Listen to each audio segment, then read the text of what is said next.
पोल उपरे 3 फुट उच्चर पानी प्रबल वर्षा पर यातायात बाधाप्राप्त होईछि। केन्दुझर उपांत तेलकोई अंचल प्रमुख नदी स्तमाकोई सहित अन्यान्य नाଳରେ प्रखर पानी प्रवाहित होउछि। तेलकोई डाकबंगला निकटस्थ स्तमाकोई पोल उपरे 3 फुट उच्चर वर्षा पानी प्रवाहित जोगु तेलकोई भुवनेश्वर कटक ढेंकानाल तालचेर केन्दुझर प्रभृति स्थान को गमनागमन संपूर्ण बाधाप्राप्त होईछि। पोलर उभय पार्श्व शताधिक गाड़ी अटकी रही। तलमुंड करदांगी निकट में स्तमाकोई फुलुछि।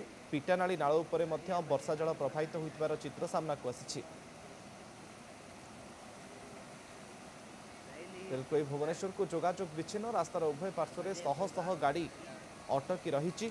प्रबल वर्षा पाई पोल उपरे चली 3 फुट उच्चर पानी फल तेलकोई भुवनेश्वर कटक ढेंकानाल तालचेर केन्दुझर आदि स्थान को गमनागमन व्याहत हो पड़ी। अधिक सूचना तेलकोई आम प्रतिनिधि बिरंची नारायण बेहेरा आम सहित फोन लाइन जोड़ी होती। बिरंची वर्तमान समय स्थिति कौन आम चित्र देखुचु उभय पार्श्व एवं भी गाड़ी अटकी रही। जलस्तर एवं केमती सेठी देखो मुकेश गतकाली राति ठारू आज पर्यंत वर्तमान सुधा तेलुगुरे लगाण वर्षा जारी रही। जहाँ सरकारी सूत्र जहाँ रेकर्ड कर 102 मिलीमीटर वर्षा होती।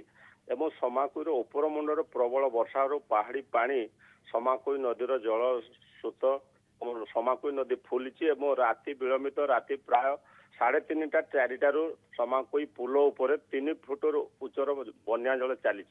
सकाळू ए पर्यंत जेहेतु बन्या जल धीरे धीरे कमिबार लगी।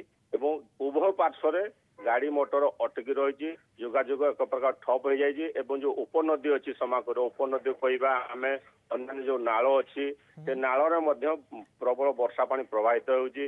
आमर उड़िया पिटानाल ठारे थिबा जो UAB स्कूल अच्छी उड़ीसा आदर्श विद्यालय को जोगाजोग विच्छिन्न होइछि। समाकुर तलमुंड करदागी चकदरटार बन्या जल प्रखर बेगर गति करुछि। प्रशासन पक्षर पदक्षेप कौन एवं कौ कौ अंचल सब विशेष भाव में प्रभावित है? वर्षा एबे भी लगी रही।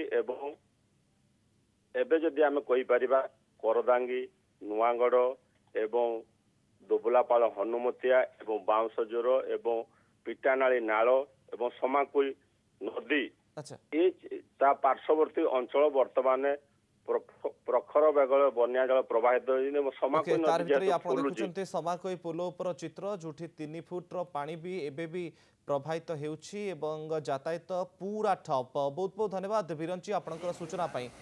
समाकोई पोल उपर चित्र आप देखुं काली राति ही प्रबल वर्षा लगी रही।